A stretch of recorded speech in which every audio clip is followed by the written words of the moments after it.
أحل لكم ليلة الصيام الرفث إلى نسائكم هن لباس لكم وأنتم لباس لهن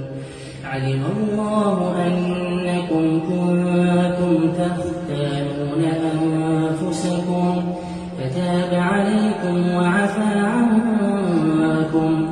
فالآن باشروهن وابتغوا ما كتب الله لكم وكلوا واشربوا حتى يتبين لكم الخيط الأبيض من الخيط الأسود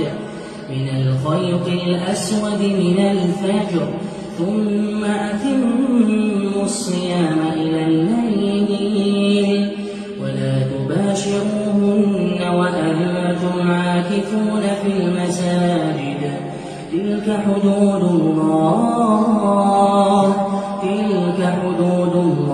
فلا تقربوها كذلك يبين الله آياته للناس لعلهم يتقون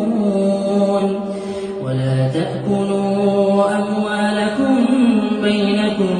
بالباطل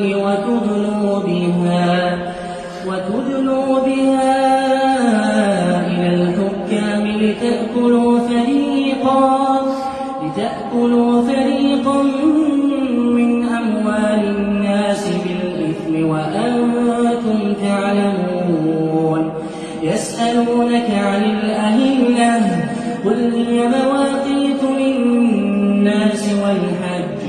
وليس البر بأن تأتوا البيوت من ظهورها ولكن البر من اتقى وأتوا البيوت من أبوابها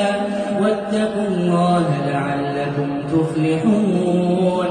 وقاتلوا في سبيل الله الذين يقاتلونكم ولا تعتدوا